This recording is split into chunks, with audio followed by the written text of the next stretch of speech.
Bismillahirrahmanirrahim. Assalamualaikum warahmatullahi wabarakatuh. Ya, perkenalkan nama saya Muhammad Yusril dari kelas PAIL, dan ini rekan saya. Saya Marcella Putri Anggraini dari kelas PAIL.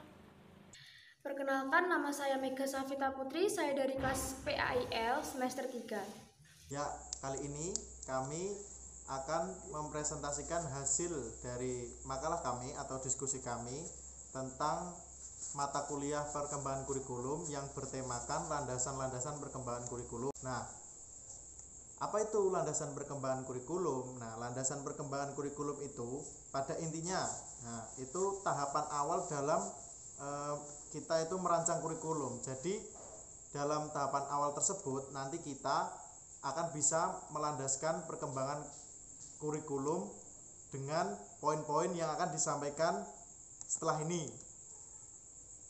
Yang pertama, poin landasan agama.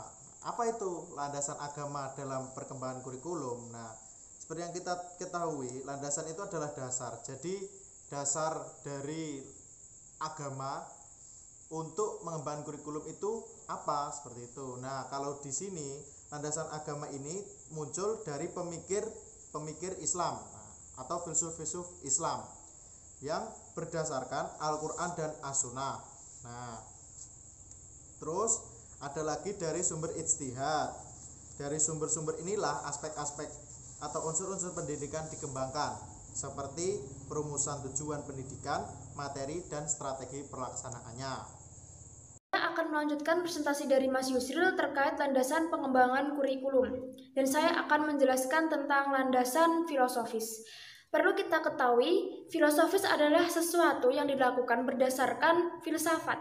Sedangkan filsafat sendiri itu berarti di sini ya, arti di sini itu berarti sesuatu atau pandangan hidup masyarakat. Nah, sebagai landasan yang fundamental, landasan filosofis ini sangat berperan penting dalam pengembangan kurikulum. Yang pertama, dapat menentukan arah dan tujuan pendidikan. Maksudnya, mau dibawa kemana nanti peserta didik tersebut, seperti itu. Yang kedua, dapat menentukan isi atau materi. Jadi, isi dan materi itu tergantung atau sesuai dengan tujuan yang akan dicapai.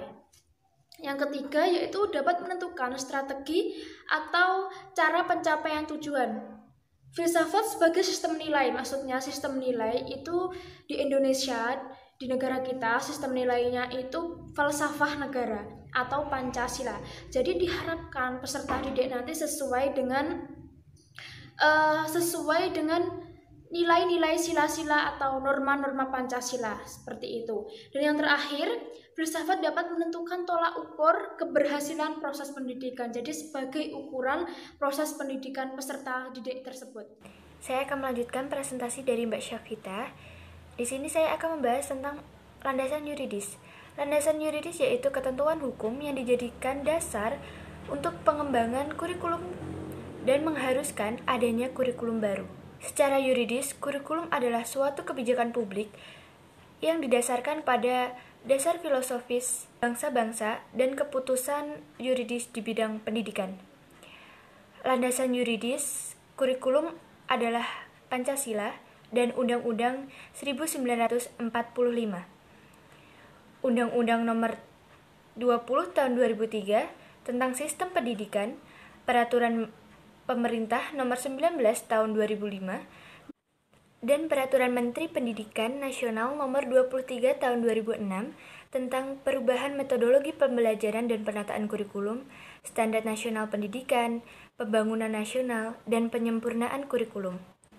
Landasan yuridis dari undang-undang yaitu Undang-Undang Dasar 1945, Undang-Undang Nomor 20 Tahun 2003 tentang Sistem Pendidikan Nasional, Undang-Undang Nomor 17 Tahun 2005 tentang Rencana Pembangunan Jangka Panjang, dan Peraturan Pemerintah Nomor 19 Tahun 2005 tentang Standar Nasional Pendidikan.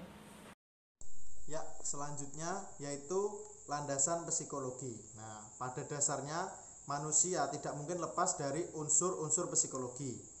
Sebab pendidikan adalah menyangkut tingkah laku manusia itu sendiri.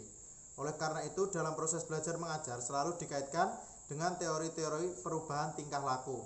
Nah, dalam landasan perkembangan kurikulum ini landasan psikologi itu ada dua yang mendasari perkembangannya. Yang pertama, psikologi perkembangan.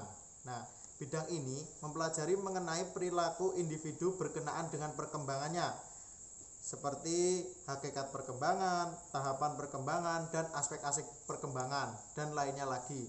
Dan yang kedua, itu ada psikologi belajar. Apa itu psikologi belajar? Psikologi belajar itu merupakan ilmu yang mempelajari perilaku individu dalam belajar. Jadi seperti tahapan-tahapan belajar, terus teori-teori belajar, serta berbagai aspek perilaku individu yang berkaitan dengan pembelajaran. Nah, maka dari itu bisa kita pahami bersama bahwa landasan psikologi itu juga penting dalam landasan perkembangan kurikulum. Selanjutnya, teman saya. Oke, saya akan melanjutkan presentasi dari Mas Yusril. Di sini saya akan membahas tentang landasan sosial budaya. Ada yang tahu nggak sih landasan sosial budaya itu seperti apa? Jadi, landasan sosial budaya yaitu pentingnya aspek sosial dan budaya yang berkembang di masyarakat yang nantinya akan dijadikan acuan untuk pengembangan kurikulum. Hal ini berawal dari satu premis bahwa pendidikan lahir dari, oleh, dan untuk masyarakat dan budaya. Menurut Nana Syaudi Sukmadinata ada 3 sifat penting. Yang pertama, pendidikan mengandung nilai-nilai dan memberikan pertimbangan nilai. Oleh karena itu, proses pendidikannya juga harus bersifat membina dan mengembangkan nilai. Dan yang kedua, pendidikan diarahkan pada kehidupan dalam bermasyarakat. Karena pendidikan bukan hanya untuk belajar, tapi juga menyiapkan anak untuk kehidupan dalam bermasyarakat. Generasi muda harus memiliki kecakapan yang baik agar nantinya diterima baik oleh masyarakat. Karena nantinya kita sebagai generasi muda akan turun langsung dan ikut adil dalam bermasyarakat. Dan yang ketiga, pelaksanaan pendidikan dipengaruhi dan didukung oleh lingkungan masyarakat tempat pendidikan itu berlangsung. Oke, saya akan melanjutkan dari presentasi dari Mbak Marcella, yaitu landasan empiris.